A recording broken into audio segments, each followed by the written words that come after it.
Are you preparing for the IIT JEE, NEET, CBSE, NTSE, and facing difficulties in physics? Don't worry, I have a solution. We introduce the YouTube channel Conceptual Physics India. Subscribe and get free video lectures covering full syllabus of ITT JEE, NEET, CBSE, etc. Numerous online resources and study materials, free counseling and doubt clarification, tips and tricks to deal with numerical part, and much more. You can also download the official app at Google Play Store or iTunes, Conceptual Physics. Visit www.conceptualphysicsindia.com and ask for free ebook. Subscribe to this channel and start your journey in physics today. तो अब इस पे कुछ questions देख लेते हैं, ठीक है। अभी जो हमने किया रिजोल्यूशन ऑफ वेक्टर्स, तो इसमें हम कुछ क्वेश्चंस हम करते हैं। जैसे कि मान लिया मैंने आपको क्वेश्चन दिया कि फाइंड द फोर्स। पहला आपके पास एक ऑब्जेक्ट है, ठीक है, और आपको मैंने बोला 20 न्यूटन का फोर्स लगाया गया बाय मेकिंग एंगल 30 डिग्री, ठीक है। अब आपसे पूछा गया कि बताओ हॉरिजॉन्टल फोर्स कितना होगा, what will be the horizontal force and what will be the vertical force. आगे चल के आप देखोगे कि अगर आपको हॉरिजॉन्टल फोर्स पता चल गया तो हॉरिजॉन्टल डिस्प्लेसमेंट से वर्क भी निकाल लोगे। वर्टिकल फोर्स पता चलेगा क्योंकि आप देखो ऑब्जेक्ट को आगे भी ले जा रहे हो और ऊपर भी ले जा रहे हो, यानी दो तरफ आपका फोर्स लग रहा है और वर्क डन भी कितना हो रहा है, 2 हो रहा है, ठीक है। तो वो हम एप्लीकेशन में देखेंगे कैसे वर्क डन निकालते हैं।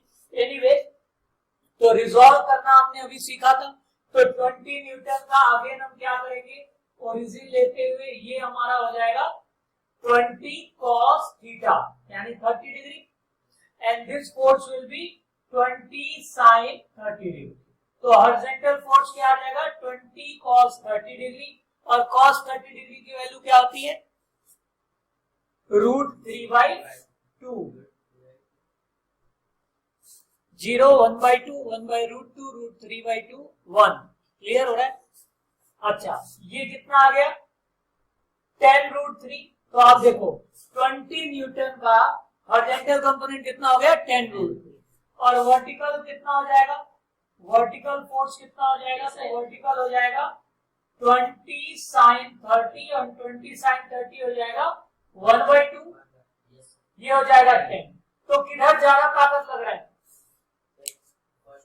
10√3 या 10 न्यूटन। तो √3 की वैल्यू क्या होती है 1.732, इंटू 10 करो कितना हो गया 17.32। तो दिख रहा होगा कि इधर की तरफ ताकत ज्यादा लगती है। तो यही हम अपने शरीर में भी ऐसे ही करते हैं, ठीक है। हम आगे चल के वर्क एनर्जी थ्योरम में मैं आपको बताऊंगा कि जब हम सीढ़ी चढ़ते हैं, कभी ध्यान दिए तो शरीर को कहां मोड़ लेते हैं, नीचे की तरफ। क्यों, क्योंकि आप नीचे की तरफ आप इसीलिए मोड़ते हो क्योंकि वर्टिकली अगर आप एंगल बढ़ाओगे तो ज्यादा ताकत नीचे लगा पाओगे, और उसी का न्यूटन थॉट लॉ क्या बोलता है, उतना ही आपको उल्टा ताकत मिलेगा ऊपर चढ़ने के लिए। सिमिलरली आप किसी स्लाइडिंग से नीचे आते हो तो आप शरीर किधर कर लेते हो, आप हॉरिजॉन्टल कंपोनेंट अपने शरीर का बढ़ाने की कोशिश करते हो। देखो ये बीच में रहता तो इक्वल रहता, यानी 45 पे इक्वल था दोनों। देखो 20√2, 20/√2, 20/√2। बट जैसे ही आप स्लाइड किए तो आपने क्या बढ़ाया, एक्चुअली आपने हॉरिजॉन्टल कंपोनेंट बढ़ाया।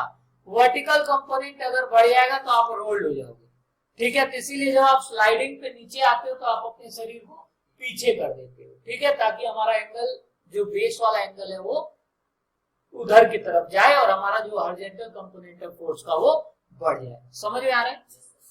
चलिए, तो ये इसका एप्लीकेशन हो गया रिजोल्यूशन का। अब हम करते हैं हाउ टू फाइंड रिजल्टेंट। तो उसके लिए हम अलग अलग भी देख सकते हैं और ट्रायंगल लॉ मेथड से देख सकते हैं। तो हम पहले ट्रायंगल लॉ करेंगे, फिर हम केसेस बनाएंगे उसमें अलग अलग एंगल का, ठीक है। तो our next topic is triangle law. अच्छा, ट्रायंगल लॉ बहुत इंपॉर्टेंट है क्योंकि हर जगह रिजल्टेंट का कॉन्सेप्ट क्लियर हो गया। क्या होता है रिजल्टेंट, जब एक से ज्यादा वेक्टर कहीं लग रहा हो किसी ऑब्जेक्ट पे तो वहां पे हमें क्या लगाना पड़ता है, रिजल्टेंट निकालना पड़ता है, ठीक है। तो देखिए तो ट्रायंगल लॉ क्या कहता है, तो ध्यान दो, ट्रायंगल लॉ पहले तो हम डिराइव करना सीखते हैं। माना मेरे पास एक वेक्टर ए हो और अगला वेक्टर बी हो और दोनों एक ही डायरेक्शन में ना हो, ये इंक्लाइंड है और ये हॉरिजॉन्टली है। अब कभी भी कोई भी ट्रायंगल लॉ या रिजल्टेंट कैलकुलेशन का एक रूल होता है, हेड को टेल से जोड़ो। क्या करो, हेड को टेल से जोड़ो, ठीक है। अभी हम जब ट्रायंगल लॉ कर लेंगे तो हम ये भी बताएंगे 0 डिग्री पे ट्रायंगल लॉ द्वारा और ये हेड टू टेल वाला तरीका भी, बट हम ट्रायंगल लॉ के बाद बनाएंगे ओके से। अब देखिए, हेड टू टेल अगर इसका जोड़ दिया तो ये वेक्टर कहां आ जाएगा, यहां आ जाएगा, this will be B vector.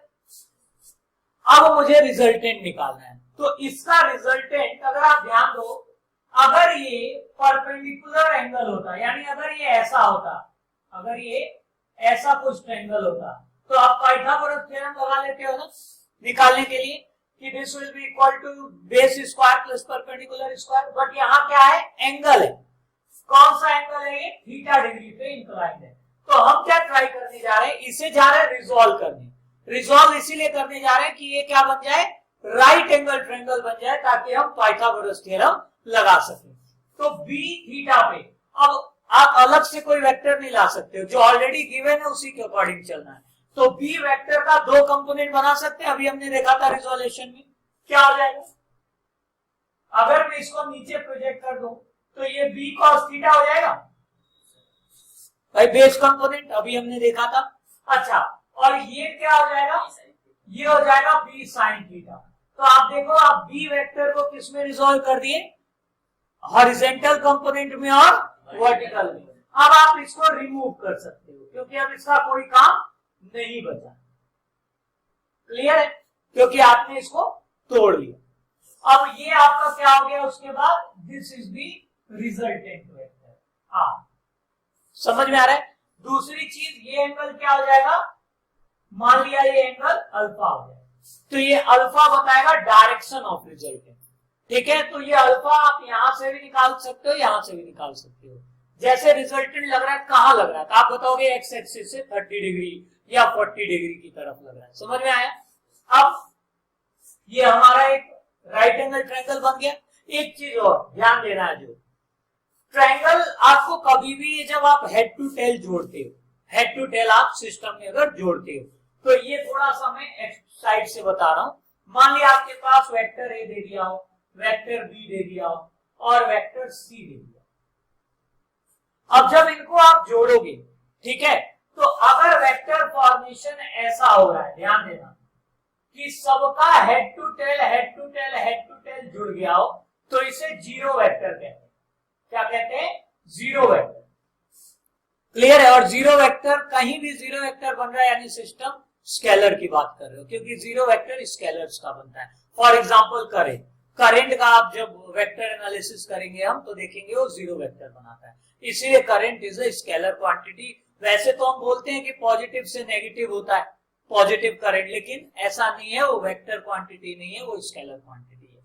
पहली चीज। दूसरी चीज, अगर मैं आपको ढेर सारा फिगर बना दूं, देखो अब मुझे आप बताओ कि इसमें रिजल्टेंट कौन सा होगा।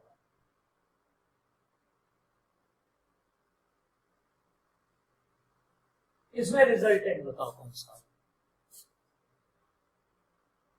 तो देखो, चेन रूल देखते हैं। यहां से यहां, यहां से यहां साइकिल चल रहा है, यहां से यहां साइकिल चल रहा है, उल्टा आ गया यानी ये रिजल्टेंट। क्लियर है। ऐसे बनाएंगे, ये ऐसे का।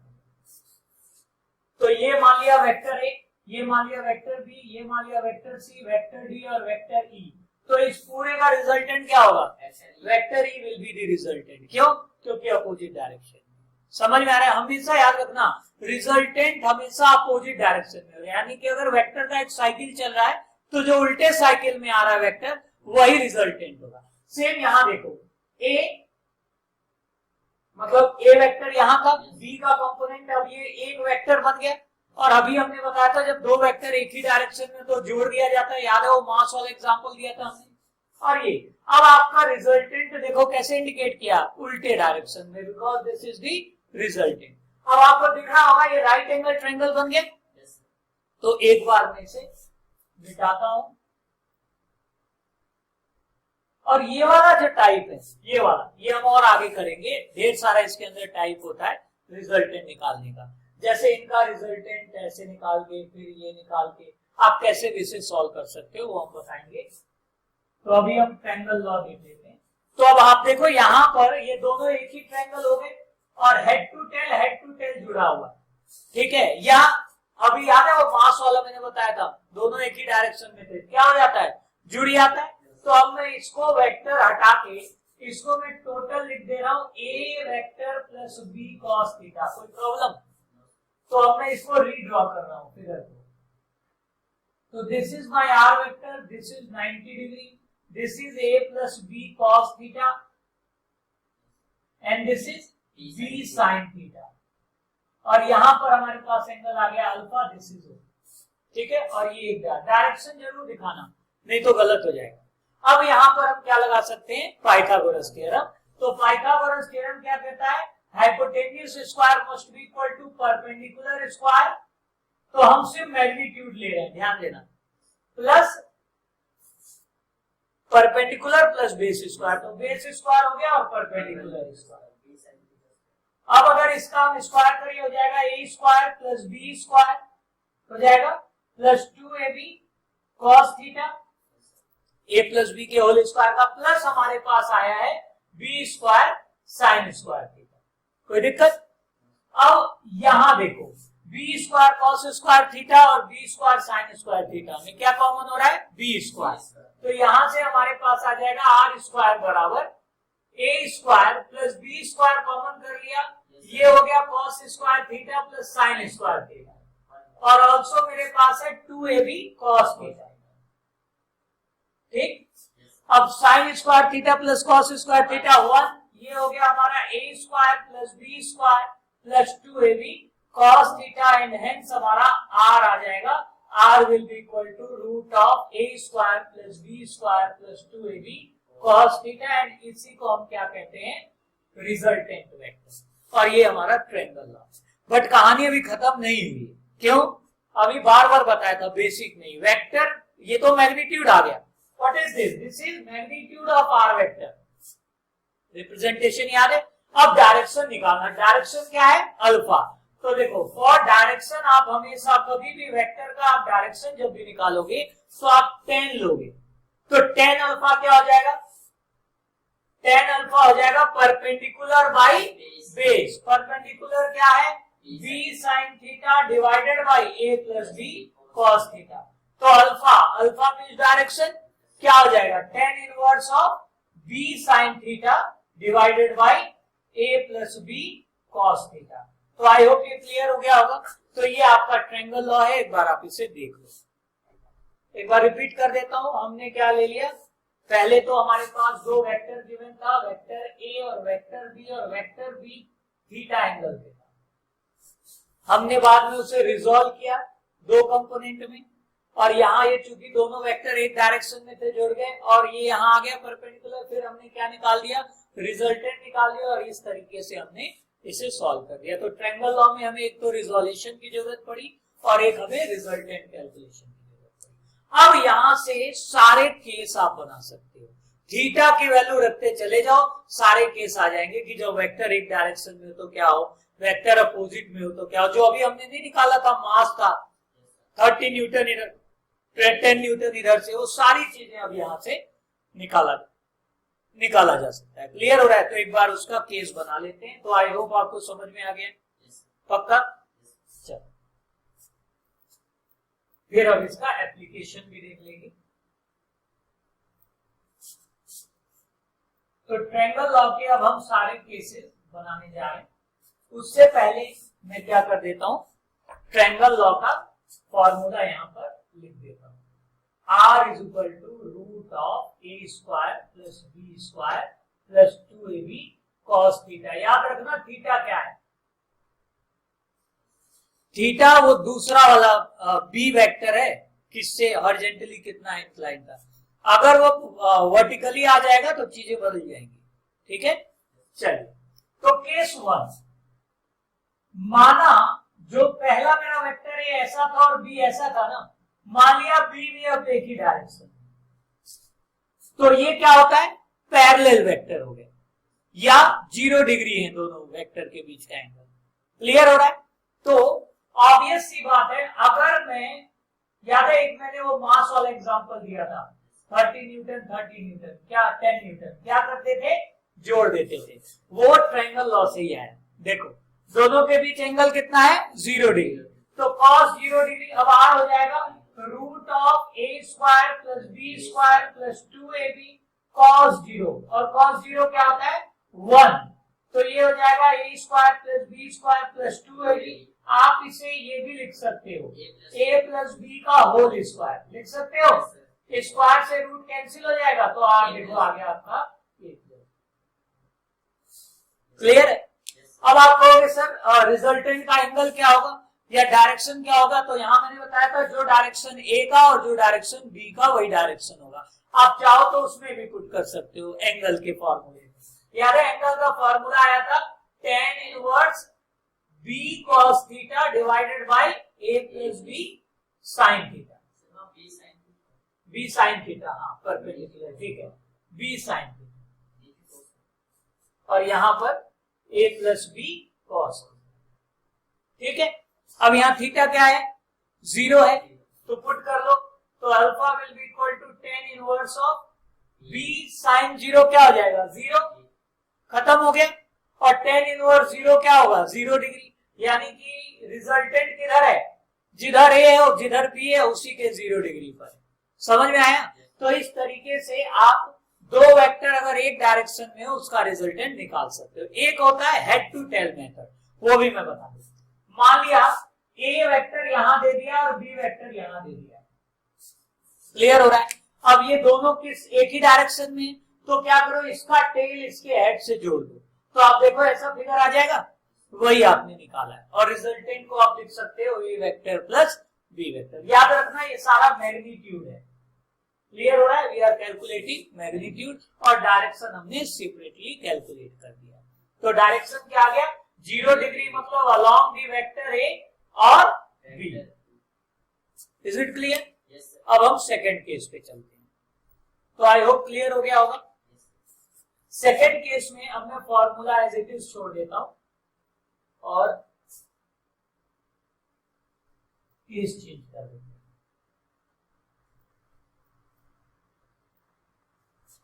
अब हमारे पास मान लिया एक वेक्टर, तो याद रखना पहला केस 1 क्या था, पैरेलल वेक्टर था, पैरेलल और 0 डिग्री केस था। अब हम केस 2 देखने जा रहे हैं। केस 2 180 डिग्री और एंटी पैरेलल और अपोजिट वेक्टर,